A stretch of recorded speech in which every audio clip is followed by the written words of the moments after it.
조선 왕자전. 무지함과 순박함으로 온갖 말썽을 피우고도 천수를 다한 제한대군 이현. 제한대군은 세조 12년인 1466년 2월 13일 창덕궁 수강전에서 당시 왕세자 해양대군이었던 예종과 세자의 후궁으로 나중에 안순왕후가 되는 종호품 소운한씨 아들로 태어났습니다. 1468년에 예종이 즉위하면서 원자에 책봉되었고 1469년 11월 예종이 승하하는데 왕위 승계 1순위였으나 나이가 4세에 불과해 정의왕후가 의경세자의 차남이자 제한대군의 사촌형인 잘산군을 즉위시켰습니다. 성종 1년인 1470년에 제한대군에 봉해졌는데 봉작을 받기에는 이른 나이였지만 직계를 대접한다는 반계의 명분이 컸으며 1474년 증조부 세종의 적칠남인 평원대군의 봉사손으로 출계했습니다. 제한대군은 성종 7년인 1476년 김수말의 딸인 상산부부인 김씨를 아내로 맞이했으나 김씨가 발을 절뚝거리며 풍을 앓고 간질에 걸려 발작을 했습니다. 그러나 성종은 지병이 있는데 혼례 전에 미리 고하지 않았다며 김씨 부인의 외조부인 유수에게 이혼할 뜻을 전하고 쾌하여 이혼을 시켰습니다. 성종실록 112권 성종 10년 12월 20일 신미 10번째 기사 1479년명 성화 15년 정승 등에게 제한대군의 부인을 폐하라고 전교하다. 정승 등에게 전교하기를 제한대군의 부인이 지난해 6월에 처음으로 풍병을 얻어서 때로는 혹시 현기증이 나기도 하고 두 다리가 연약해져서 반걸음 걸어가는 중에도 간혹 저절로 넘어지게 되었다. 그런 까닭으로 사제에 물러가서 병을 치료하도록 했는데도 오히려 황홀하여 깨어나지 못하고 입에서 거품이 나올 때도 있었다. 그 집에서 말하기를 조금 나았다고 하므로 대궐 안으로 도로 들어왔는데 지난번에 대비를 따라 후원에 나가서 섬돌을 올라가다가 저절로 넘어진 것이 전일과 같았다.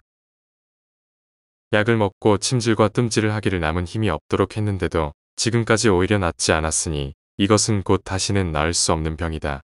전일에 덕원군이 내 앞에 있다가 갑자기 중풍증을 만나게 되어서 곧 부축하여 나갔는데 두 다리가 땅에 드리워져 끌렸지만은 침질을 하고 뜸질을 해서 곧 낫게 되었다. 대저 침질과 뜸질은 병을 치료하기가 쉬운데도 부인의 병은 유독 낫지 않으니 다시 나을 수 없는 것이 명백하다. 또 왕대비께서는 보통 때에도 병환이 많아서 음식을 능히 소화하지 못하여 혹은 위로 토하는 때가 있기도 하였다. 이런 까닭으로 손자가 있기를 바삐 기다리고 있는데 다만 왕대비만 이와 같을 뿐 아니라 대비의 뜻도 이와 같으니 이를 폐하는 것이 어떻겠는가 하니 정창손 심의 윤산 홍흥 노사신 이극배 등이 아뢰기를 이를 폐하는 것이 적당하겠습니다 하였다. 이후 세조의 이종 사촌 동생이며 중종비 장경왕 후의 외조부인 박중선의 딸과 재혼했으나 제한대군은 그녀가 여종들과 동침했다며 동성애 스캔들을 이유로 성종에게 이혼을 허락해 줄 것을 요구했습니다. 그러나 대사원 이철견의 반대 상소가 올려지고 동성애 사건은 부인 박씨의 억울함이 밝혀져 박씨를 능욕한 여종들을 처벌하는 선에서 마무리되었습니다. 제한대군 이현은 처음에 김씨에게 장가들었다가 오래되지 않아 병이 들었다 하여 버리고 또 박씨에게 장가들었다가 오래되지 아니하여 불순하다는 것으로써 버리는데 그 병든 것과 불순한 형상은 자세히 알지는 못하겠지만 마땅히 버려야 하는데 합당한 것입니까? 두어 해가 못 되는 사이에 두 번씩 배필을 바꾸어 바둑을 놓는 것처럼 하니 이것은 천만세의 이륜의 중함이 이현으로부터 허물어지는 것입니다. 제한대군의 이혼을 반대하는 사헌부 대사원 이철견의 상소. 그러나 안순왕후는 성종에게 며느리 박씨가 부모에게 불순하다는 이유를 들어 아들과의 이혼을 청했고 성종은 제한대군과 두 번째 부인 박씨를 이혼시켰는데 두 번째 아내 박씨는 이후 사망했습니다. 제한대군이 성종에게 첫 번째 아내 김씨와의 재결합을 청하자 성종은 제한대군을 타이르며 김씨와의 재결합이 불가하다며 새 아내를 짝지어 주겠다 하자 제한대군은 그럴 바에는 평생 독신으로 살겠다며 맞섰습니다.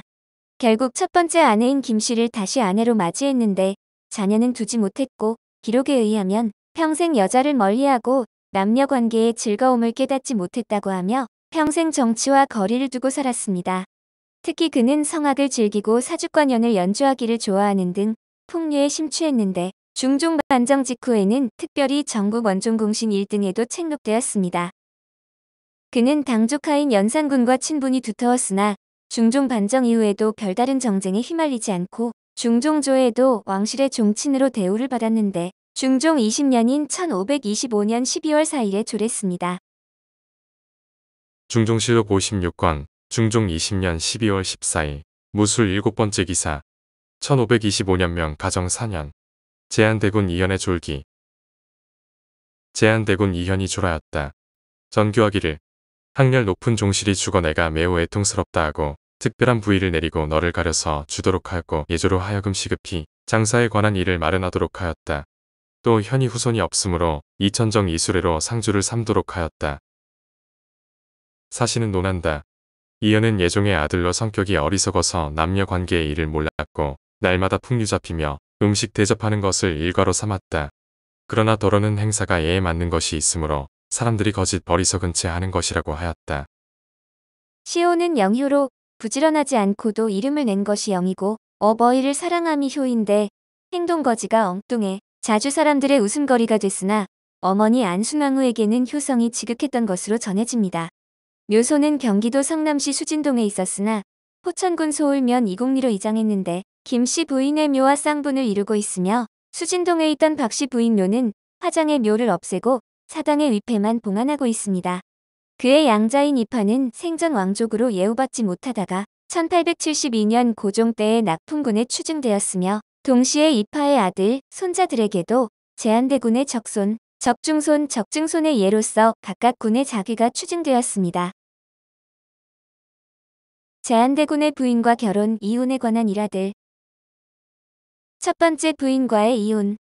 제한대군이 첫 번째 아내인 김씨와의 재결합을 청원할 때 성종의 회고에 따르면 제한대군은 다른 사람이 아내의 상을 당했다는 얘기를 들으면 김씨는 언제나 죽을 것인가라며 김씨가 죽기를 바라고 미워했다고 합니다. 마침내 김씨가 풍병을 얻어서 거동이 불편하고 치료에도 차도가 없자 제한대군은 성종에게 김씨와의 이혼을 청했고 잔병치레가 잦아 후사를 일찍 보고자 하는 안순왕후의 뜻을 감안한 성종은 이를 허락합니다. 첫 번째 부인과의 미래. 첫 부인 김씨와 이혼하고 박씨와 재혼한 지 3년 후인 1482년 사간원 정원 정광세가 제한대군이 전부인 김씨와 은밀히 사통한다고 성종에게 보고했습니다.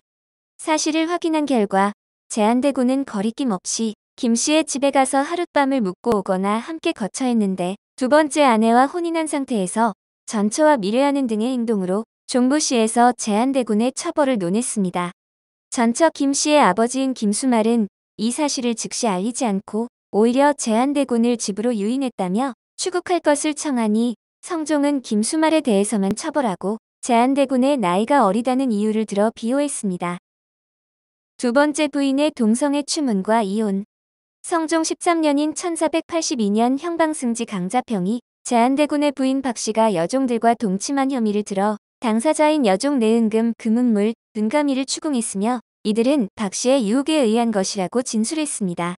이 사실은 인예왕 대비에게 보고되었고 대비 전에서는 내관 안중경과 서경생을 시켜 박씨를 추궁했는데 박씨는 본인의 뜻이 아니라 여종들이 자신을 희롱하며 겁간하려 했다고 진술했습니다. 이에 우의정 홍은과 우부승지 강자평이 직접 의금부에서 죄인들을 국문해 박씨에 대한 모함이었다는 자백을 받아냈는데 성종은 이들에게 장형 100대와 유형에 처하고 주범 금은물에게는 관비형을 더했습니다. 첫 번째 부인과의 재결합. 성종 16년인 1485년 제한대군은 성종에게 다시 김씨와 재결합하게 해달라는 상소를 올리는데 이를 허락하지 않으면 평생 독신으로 살겠다며 맞섰습니다. 성종실록 179권 성종 16년 5월 29일 무인 첫 번째 기사 1485년명 성화 21년 제한대군 이현이 첫 부인 김씨와 다시 결합하기를 희망한다고 아뢰다. 제한대군 이현이 업문사관을 올렸는데 승정원에서 번역하여 아뢰었다. 그 대락에 이르기를 신은 이미 김씨와 다시 결합하였는데 지금 듣건대 신을 위하여 여자를 채택하신다고 하니 실망함을 이기지 못하겠습니다. 신이 본래 다시 장가들 마음이 없었고 사족의 딸을 지금 또 내쳐버리면 나라에 패단이 있을 뿐만 아니라 상감과 양정께 불효가 대단합니다. 만일 성상의 은혜를 입지 못하게 되면 일생 동안 호라비로 사는 것이 신의 소망입니다 하였다. 전교하기를 경이 지난날 김씨를 소박하였을 때 남이 상처하였다는 것을 들으면 말하기를 김씨는 언제나 죽을 것인가 하고 국가의 술릉에 상이 있음을 듣고서는 말하기를 나도 어떻게 하면 이렇게 될 수 있을까 하여 김씨를 미워하기를 이와 같이 하다가 마침 김씨가 병이 들자 그때에 의논하여 삼전께 아뢰어서 이의시켰다. 그 후 박씨에게 장가들었는데 또 박대하니 이것으로 인하여 노비가 박씨를 모해하여 못하는 짓이 없었다. 일이 발각되어 추국하자 죄가 응당 죽게 되었으나 위에 대비가 계시고 또 경으로 인하여 극형에 처치하지 않고 다만 외방에 귀양 보냈었다. 그런데 지금 경이 다시 김씨와 결합하고자 하니 나는 알지 못하겠다. 만일 그러한 생각으로 다시 장가들려고 하지 않는다면 전일에 김씨와 이혼할 때에 정의왕후와 양전께서 일찍이 이미 의논하여 정하시었고 또 내가 이미 결단한 일인데 지금 만일 다시 결합하게 한다면 국가에서 쓴 법을 후세에 어떻다 하겠는가? 이것은 나를 허물 있는 곳으로 인도하는 것이다. 경의 나이 지금 26세이므로 마땅히 아내를 두고 자식을 두어 봉사하기를 도모해야 할 것인데 억지로 홀로 살겠다고 하니 이것은 무슨 뜻인가? 경이 전일에 여러 번 대비께 불효하였고 지금 또 장가들지 않아서 후사가 없다면 그 불효는 더욱 심한 것이다 하였는데 이연이 다시 아뢰기를 신은 참으로 다른 마음은 없고 만일 성상의 은혜를 입지 못하면 평생토록 홀로 살 것입니다 하니 전교하기를 알았다 하였다. 성종은 내키지 않았으나 예종의 원자였던 제한대군을 밀어내고 왕위에 오른 처지에 후사마저 끊기게 할 수 없다는 마음의 빚이 있었고 아들이 고집이 세고 병도 있다는 안순왕후의 당부까지 있어 이를 공론화했습니다. 이에 신료들은 김씨는 허물이 아닌 질병이 이혼 사유였고 두 번째 부인 박씨는 이미 죽었으며 김씨의 질병이 완치됐음을 들어 허락할 것을 청하고 성종은 마침내 이를 수락합니다. 패관잡기에 실린 제한대군에 대한 일화들. 명종조의 어수권이 지은 야사인 패관잡기에 제한대군의 일화가 실려 있는데 제한대군은 무지하며 일생 동안 남녀 간의 성관계에 대해 그 즐거움을 알지 못하였다고 기록하고 있습니다. 제한대군 이현은 예종대왕의 아들로 성품이 어리석었다. 일찍이 문턱에 걸터 앉아 있다가 거지를 보고 그 종에게 말하기를 쌀이 없으면 꿀떡에 찌꺼기를 먹으면 될 것이다 하였는데 이것은 어째서 고기죽을 먹지 않느냐고 한 말과 같다. 성종께서 예종의 후사가 없음을 가슴 아프게 여겨 일찍이 제한대군에게 남녀 관계를 알게 해주는 자에게는 상을 주겠다 하시니 한 궁녀가 나섰다. 궁녀는 밤에 그 집에 가서 제한이 잠든 사이 그의 음경을 더듬어 보았더니 제대로 일어서고 빳빳했다. 곧 몸을 굴리어 서로 맞추어 보았더니 잠에서 깬 제한은 깜짝 놀라 큰 소리를 지르면서 물을 가져오라 하여 자꾸 그것을 씻으면서 더럽다, 더럽다고 부르짖었다. 일찍이 제한이 여자 6명을 데리고 문 밖에서 산보하는 것을 보았는데 한 여자 종이 도랑에서 오줌 누는 것을 제한이 몸을 구부리고 엿보고서 말하기를 바로 메추리 둥지 같구나 하였는데 그것은 음모가 무성한 것을 이름이다. 중종조의 상해원에서 서각으로 만든 띠를 바쳤는데 품질이 아주 좋았다. 제한대군이 보고 허리에 띠고 차비문 밖에 가서 아뢰어 청하기를 이 띠를 신에게 하사하소서 하니 임금이 웃으며 주었다. 혹자는 제한이 실은 어리석은 것이 아니라 만약 종실에 맞아들러 어질고 덕이 있다는 소문이 나면 몸을 보전하지 못할까 두려워서 늘 스스로 감춘 것이다 하기도 하는데 남녀 사이의 욕망은 천성으로 타고난 것이어서 인정으로 막을 수 없는 것인데 평생토록 겨자를 더럽다 하여 가까이 하지 않은 것은 실제로 어리석은 것이 아니고 무엇이냐 하였다. 연산군과 가까웠던 제한대군.